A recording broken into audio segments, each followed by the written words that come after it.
Para falar de um outro tema importante do dia, uma derrota do governo, a Carla até mencionou um pouquinho esse tema mais cedo, uma derrota do governo no Congresso em relação à CPMI do INSS. CPMI é a Comissão Parlamentar Mista de Inquérito. É mista porque envolve membros do Senado e da Câmara dos Deputados. É uma comissão mista para investigar aquela fraude bilionária do INSS. É um tema que o governo gostaria de ver esquecido ou pelo menos mais abafado e está aí instaurada hoje a CPMI com uma derrota grande do governo.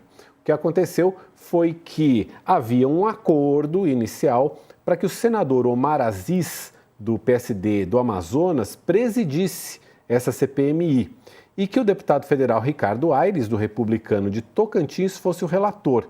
Só que houve uma manobra da oposição e 2 oposicionistas acabaram no comando dessa CPMI. O senador Carlos Viana, do Podemos de Minas Gerais, foi eleito presidente e o deputado federal Alfredo Gaspar, do União Brasil de Alagoas, vai ser o relator.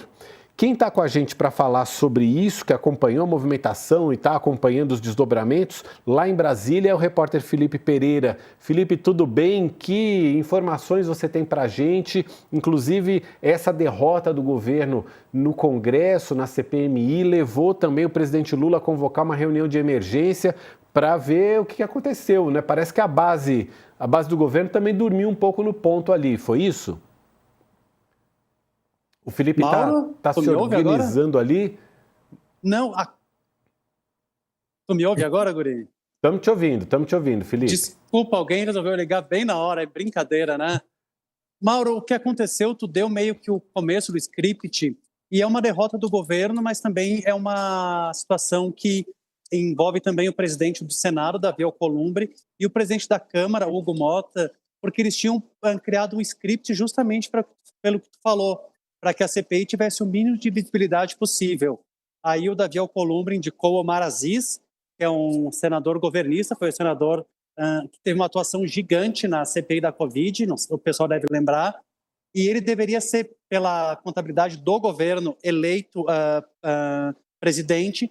Ele indicaria o Aires para ser o relator, e dessa maneira seria feita uma CPI que estava dentro do controle do governo, e daria-se a mínimo de visibilidade para um assunto que desgastou o governo Lula e que existe potencial de desgastar ainda mais.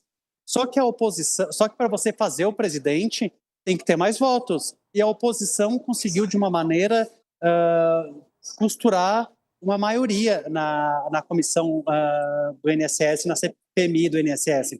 Teve uma reunião ontem às 9h45 na liderança do PL, e ali foi decidido que, dos 2 candidatos que existiam da oposição, só um deles ia ser realmente concorrer, e foi escolhido pelo nome considerado menos radical, o Carlos Viana, e o Eduardo Girão, que é mais ferrenho. O Eduardo Girão é aquele que fala de aborto e dá mini bebês para as pessoas. Então, que ele ia abrir mão para não ter esse perfil radical, ia ser um senador considerado mais para centro-direita, pelo menos é assim que ele tenta se colocar, o Carlos Viana. E aí eles entraram em contato com vários presidentes de partidos da centro-direita, pedindo para que fossem mudados os votos, e em vez de votar com Omar Aziz, votassem Carlos Viana. Eles tiveram reuniões até às 3 da manhã, o argumento deles é de que eles seriam equilibrados, e assim eles fizeram a maioria. E aí, uma vez eleito, o Viana indicou o Alfredo Gaspar para ser o relator, só que aí a promessa de equilíbrio não se mantém, porque o Alfredo Gaspar é aquele deputado que tem um caso aqui que a oposição tenta usar para encerrar o processo no STF por golpe. Eles dizem que o Alexandre Ramagem, que é deputado, está nesse processo, e por ser deputado ele não pode ser investigado E eles querem usar isso para dizer que enquanto o Ramagem ele tem que ser suspenso porque ele é deputado, não pode ser investigado. Enquanto tiver suspenso a questão dele, está suspensa a questão de todo mundo, inclusive de Jair Bolsonaro. E o Alfredo Gaspar, que é relator da CPMI, foi relator desse processo na CJ lá da Câmara, e ele fez um relatório para livrar Jair Bolsonaro. Então, é esse o perfil da pessoa que vai escrever o documento final dessa CPI, e é esse o tamanho da derrota do governo hoje aqui no Senado, na CPMI do INSS. E aí o governo chamou o próprio Hugo Mota para conversar, não é isso, Felipe? A Gleisi Hoffmann, que é ministra das Relações Institucionais, chamou deputados da base também, quer dizer, o governo acusou o golpe, né? O governo quis entender o que estava acontecendo, porque você vai dormir num dia esperando que o resultado, o script vai ser cumprido, e no dia seguinte dá tudo ao contrário, e é um assunto... Tem mais uma questão ainda, que hoje só se fala de tarifaço no Brasil, um assunto que prejudica os bolsonaristas. A CPMI tem o poder porque imagina, roubar dinheiro de aposentados, de pensionistas, de gente que precisa muito. Então ela tem um potencial de mudar a agenda nacional, em vez de falar de tarifaço, se falar de um assunto que prejudica o governo.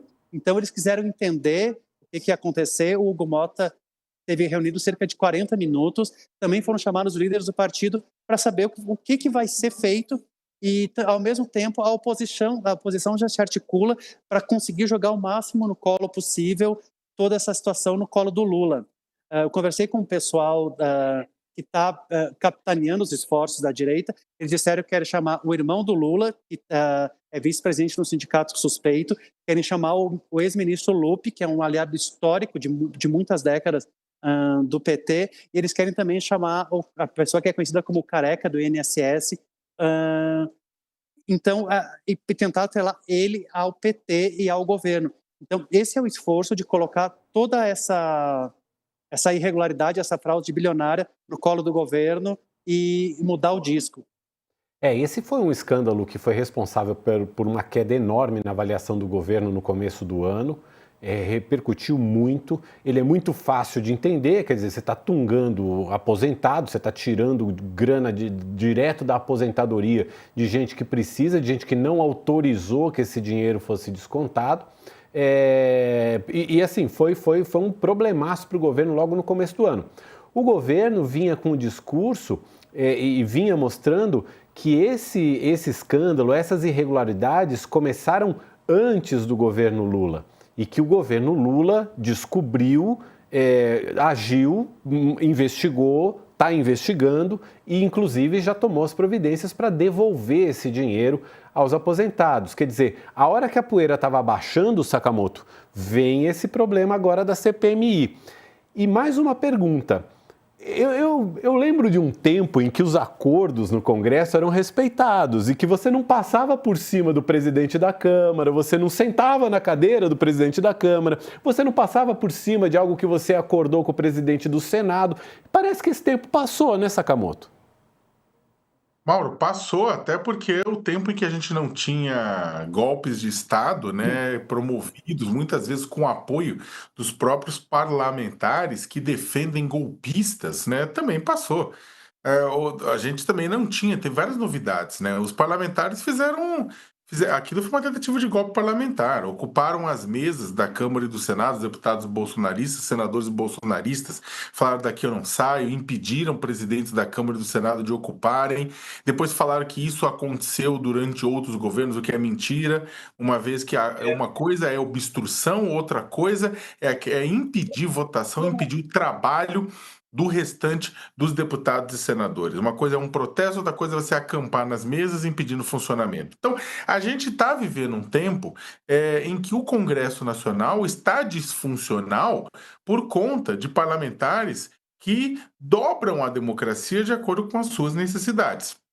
No final, até lá depois, né, de ser decidido, né, acontecer essa barafunda, de se decidir que a oposição teria tanto a presidência quanto a relatoria, né, parlamentares da oposição estavam cantando, vão para a rua derrubar o PT, né, no meio daquilo tudo, ou seja, ninguém está muito preocupado, na verdade. Os deputados da oposição estão um pouco se lixando para a roubalheira do INSS.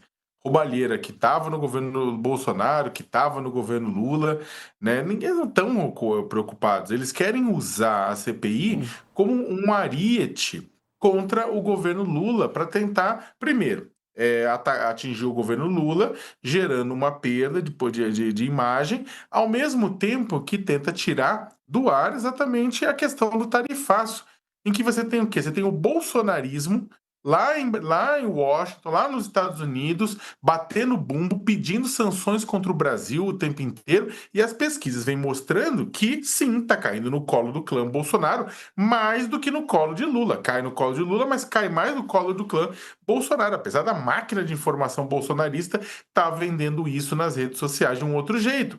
Então eles querem jogar isso. Agora, a pergunta é, vão conseguir? Porque no começo, quando explodiu o escândalo da roubalheira do INSS, você tinha havia um espaço aberto na mídia, havia um espaço aberto no debate público, porque esse era o grande assunto, isso tornou o grande assunto, e não havia outro. Só que agora tem um assunto que está gerando um problemão para o Brasil, que é a questão desse embate com os Estados Unidos, que esse ataque dos Estados Unidos sobre a nossa economia e sobre as nossas instituições. Para que a CPMI do INSS tenha o efeito esperado pelo bolsonarismo, seria necessário o Eduardo Bolsonaro calar a boca. Seria necessário o Eduardo Bolsonaro parar de pedir ataques contra o Brasil, seria necessário o governo Donald Trump parar de atacar o Brasil e revogar esses ataques. Porque o que acontece é que vai encontrar a CPMI uma situação como essa. Então, é difícil, é uma disputa por pontos de vista, uma disputa por espaço de discussão. E neste momento, o grande debate nacional é o tarifaço. E olha só, tem uma coluna da Amanda Klein aqui no UOL, contando um pouquinho dos bastidores do que aconteceu, dessa reviravolta na CPMI. Ela diz o seguinte: a reviravolta aconteceu aos 45 do segundo tempo, capitaneada pelos líderes do PL na Câmara, Sóstenes Cavalcante, e da oposição no Senado, Rogério Marinho, que também é do PL. A articulação começou ontem, às 20h30 da noite, quando Sóstenes foi chamado para uma reunião com os membros da CPMI e do INSS. Desanimado com a perspectiva de que fosse ser uma CPMI chapa branca, ele foi convencido de que ainda dava tempo de virar o jogo. Abre aspas. Comecei a contar quem poderia votar com a gente. Vi que tínhamos chances de ganhar por 4 votos, mas teria que ser com outro presidente que não o Eduardo Girão, que também queria lançar candidatura, explicou Sóstenes. A ideia foi pegar um ex-integrante do PL, o senador Carlos Viana, atualmente no Podemos. Assim conseguiriam garantir apoio também do União Brasil. Trabalhei até às 3 da manhã. O governo só soube da candidatura rival 15 minutos antes da votação, fecha aspas, disse o Sóstenes Cavalcante. Quer dizer, Felipe, estão aí nessa articulação os dois personagens que também articularam aquele movimento de bloqueio das atividades do Congresso. O Sóstenes Cavalcante e o senador Rogério Marinho. Os dois personagens que apareceram muito na frente ali do bloqueio das atividades do Congresso aparecem nas articulações também para essa reviravolta na CPMI, Felipe. É isso mesmo, Mauro, só que dessa vez agimos de uma maneira dentro do regimento para começo de conversa e, pelo que eu ouço aqui, de uma maneira mais racional. A ideia de ocupar a mesa da Câmara e do Senado partiu do deputado Marco Feliciano e ela foi encampada pelo Sóstenes, provavelmente com muita força. Mas agora o que foi feito inclusive tem um detalhe que para mim chama a atenção dessa racionalidade do movimento da direita, que é o seguinte: eu conversei com vários deputados e eles pregaram muito forte que a CPMI não pode virar um circo. Na própria visão deles, as comissões aqui de dentro da Câmara de Investigação e da Câmara, do Senado e as comissões que são do Congresso, elas perderam a credibilidade porque sempre tem uma brigaiada, discussões, bate-boca, gente que se recusa a sair. Então, que esse lado circo acaba tirando a credibilidade e o que é revelado nas comissões perde o impacto. E eu vou dar até um exemplo de alguém que falou, o Zé Trovão, que o Zé Trovão ele é tão belicoso, ele tem tanta... ele é da pessoa que atravessa a rua para brigar, a ponto de, quando teve a ocupação da mesa, eles queriam colocar uma pessoa de segurança na ponta da mesa e colocaram o Zé Trovão. E ele me falou, falaram comigo que é para eu maneirar, porque a gente não pode deixar isso virar circo, porque senão a gente vai perder a credibilidade. Então, isso mostra que são as mesmas pessoas, mas agora tratando a questão de uma maneira racional e mostrando onde estão, o que querem e como vão chegar lá. Se vão conseguir, é outra história, mas eles vão tentar.